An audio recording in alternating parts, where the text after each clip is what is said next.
Tuguhaye ikaze mu makuru yacu, ni amakuru rero aba arimo aragenda avugwa mu bitangazamakuru bitandukanye hano mu karere k'ibiyaga bigari. Tuba tugenda tukugezaho amakuru atandukanye arimo aravugwa mu bihugu byo mu karere k'ibiyaga bigari, nko mu gihugu cy'u Rwanda, Repubulika Iharanira Demokarasi ya Kongo, muri Uganda, muri Tanzania, muri Kenya ndetse no i Burundi n'ahandi hose hatandukanye.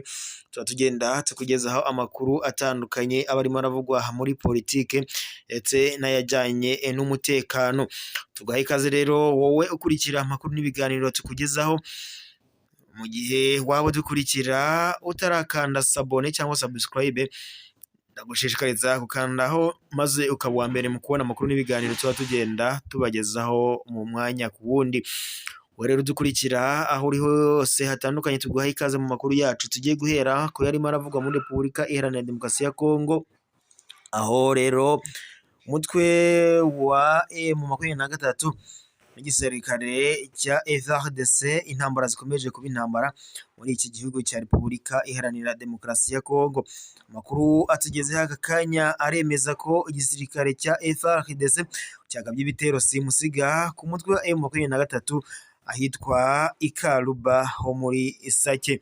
Ni amakuru atugezeho aka kanya atangazwa n'ibitangaza amakuru bitandukanye ko umutwe wa M23 umaze kugabwaho igitero na FARDC ndetse ifatanyije n'ingabo ngo z'abacacuro, harimo aba FDLR, abazungu na SADC ndetse n'iyindi imitwe itandukanye ikorera muri iki gihugu cya Repubulika Iharanira Demokarasi ya Kongo. Ni amakuru rero avuzwe nyuma y'uko ejo hatangajwe ko umutwe wa M23 wari wamaze gufata uduce dutandukanye, harimo n'umujyi wa Mweso, aho wari wizaje kwirukana ingabo za FARDC. Umutwe rero wa M23 urashinja ingabo za leta ya Repubulika Iharanira Demokarasi ya Kongo n'abafatanyabikorwa bayo ngo kugabaho ibitero mu gace ka Karuba no mu bice ngo byayo byose.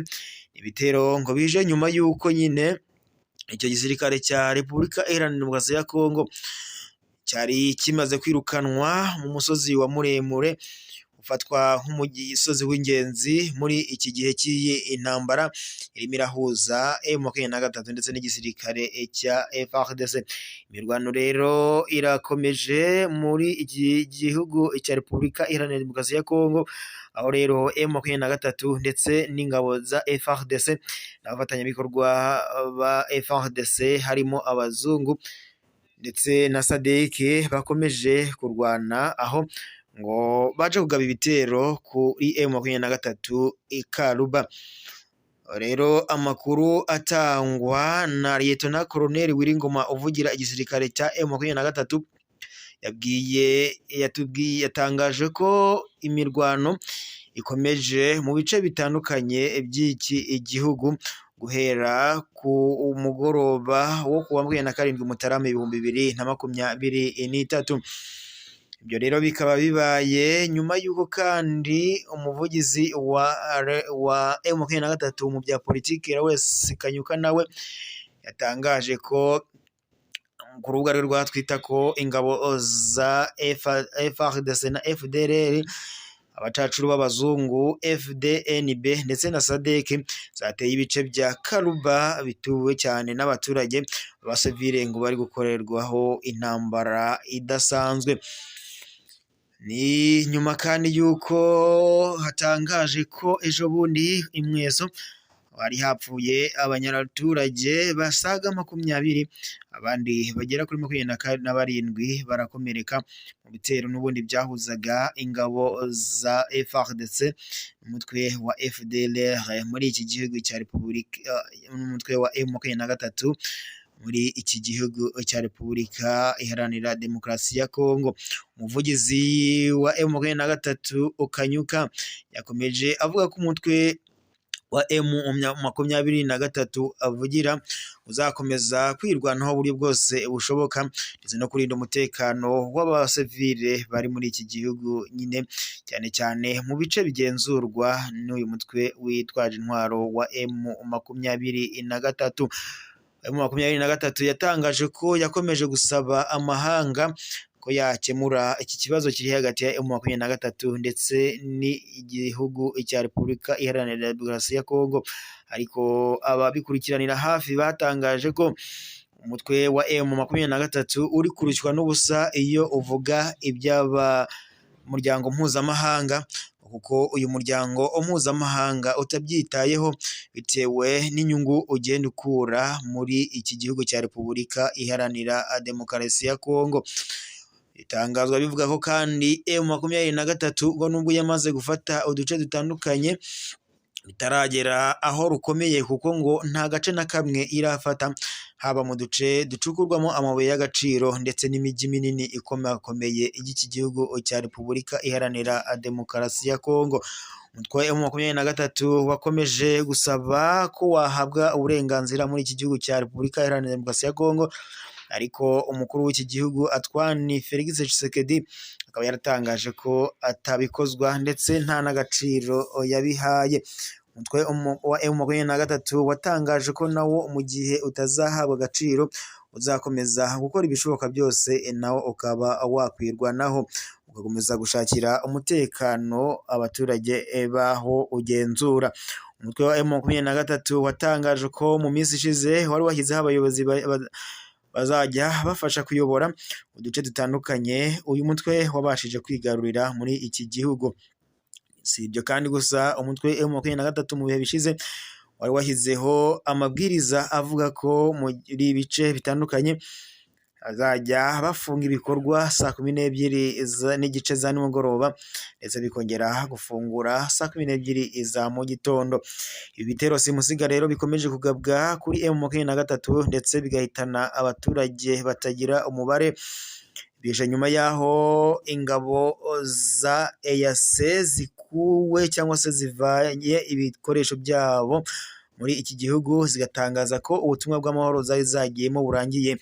Sibyo kandi ni nyuma y'uko ingabo za Tanzania zoherejwe muri iki gihugu cya Repubulika Iharanira Demokarasi ya Kongo gufasha igisirikare cy'Abarundi ndetse n'icya FARDC, tutibagiwe SADC bari bafatanyije mu kurwanya uyu mutwe wa M23 ukomeje kugaba ibitero muri iki gihugu cya Repubulika Iharanira Demokarasi ya Kongo. Umutwe wa M23 ukomeje kuba ufite ibirindiro mu burasirazuba bw'iki gihugu cya Repubulika Iharanira Demokarasi ya Kongo. Uyu mutwe rero bakavuga ko watangiye mu mwaka w'ibihumbi 2013, abakomeje gusaba uburenganzira bwawo muri iki gihugu cya Repubulika Iharanira Demokarasi ya Kongo. Umukuru w'iki gihugu Antoine Felix Tshisekedi yatangaje ko mu gihe gishize ubwo yiyamamarizaga kuba umukuru w'igihugu uyoboye manda ya kabiri y'iki gihugu, yatangaje ko agomba kurwana n'imitwe yose yitwaje intwaro ikorera muri iki gihugu cya Repubulika Iharanira Demokarasi ya Kongo.